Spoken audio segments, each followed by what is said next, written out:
He wrote a sketch one time, anything he tried to do. What do I see for my family? What do I see for my loved ones? What do I see for my church? What do I see for the world? And I guess that's a question that we ask ourselves from time to time. What makes our heart beat faster? Our eyes open wider? What energizes us? A husband and wife were interviewed, and it turned out that the husband had recently had a stroke. It had been some time it had gone by. But in the process, he was paralyzed on one side, and he was unable to use his, I guess it was his left side at all. And he also had lost his speech. And so his wife, she said that she worked with him as well as she could. And over time, eventually, he was able to use his arm, and he could walk. His walking wasn't very good. It was really much more like a shuffle. But at the very least, he was able to get around. He could go from place to place. But the one thing that she was not able to help him with was his speech. For all the work that she did with him, his speech just didn't come back at all. Well, the church, they were members of a church, and the church had been praying for them.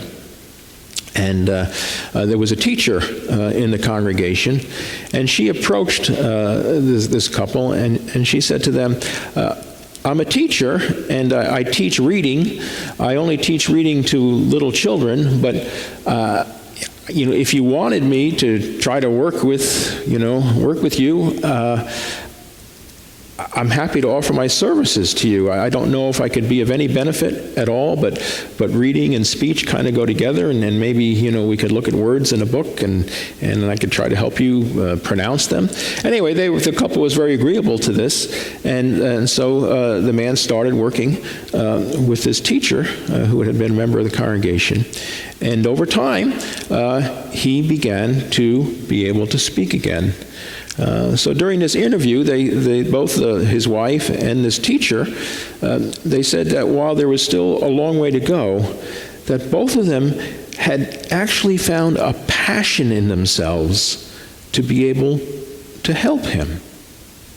The teacher especially, in fact, she said that having never taught adults before, she now felt like she was called to, in fact, do that, to teach adults, and maybe to do exactly what she was doing, to teach adults who had lost the ability to speak. And she was very excited about what might lie ahead for her, who she may also be able to help. We read about St. Paul in the Bible, and he was a Jew, but he was called by God to preach the gospel to Gentiles.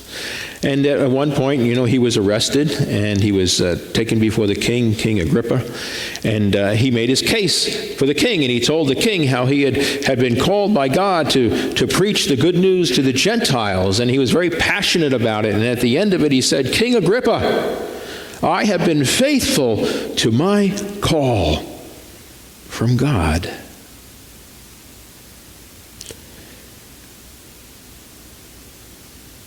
How's your call going? Do you feel called to do anything, something new perhaps?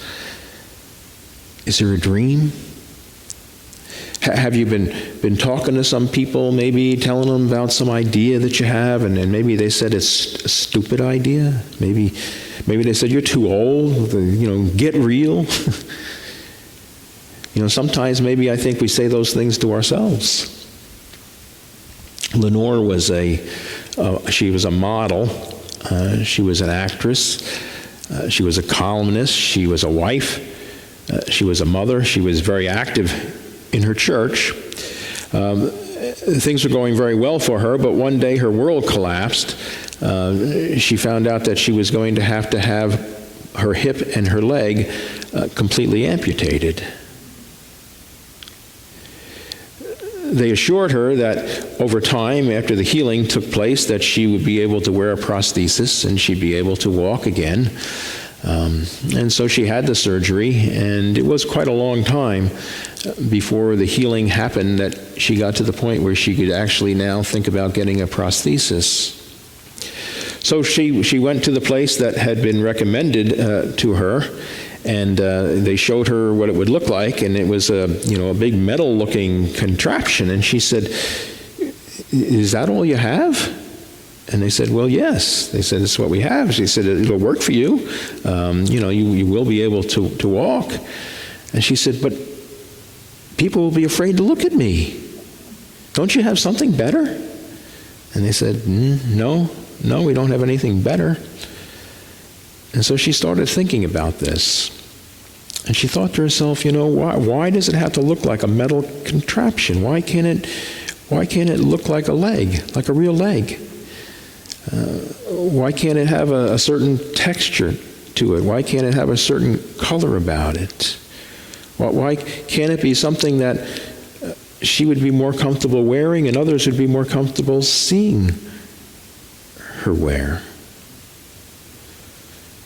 And so she had an idea that maybe she could make these things. Maybe she could make these prostheses that would look better, but she had no idea how to do that. And so she thought she could find a company that was already in the business of making them and give them a new idea. And so she went from company to company to company, and they all said, "That's a dumb idea. It's not necessary. It's under your pants. It's under your dress. These have worked. Just go with it."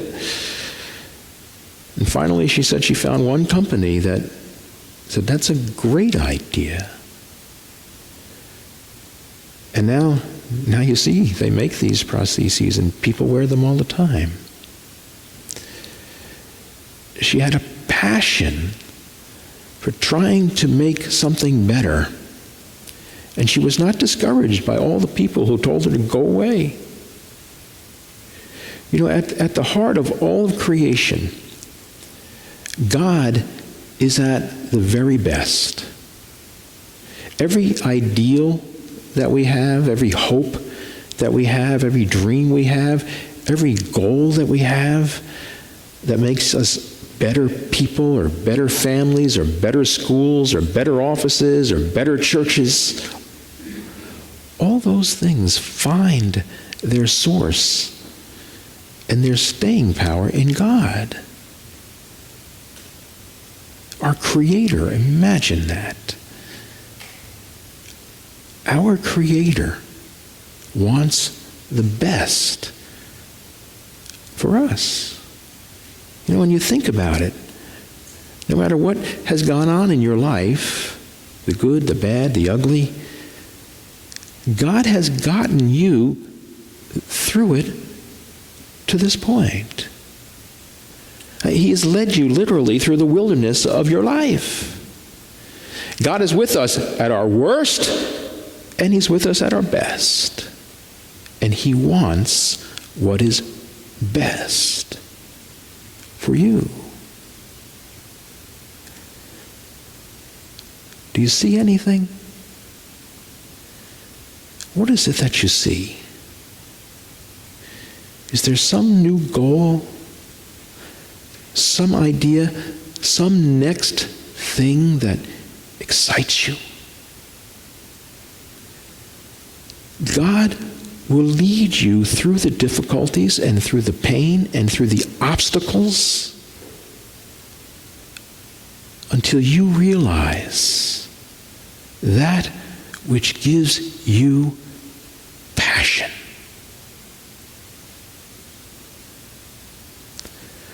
Let's stand and pray.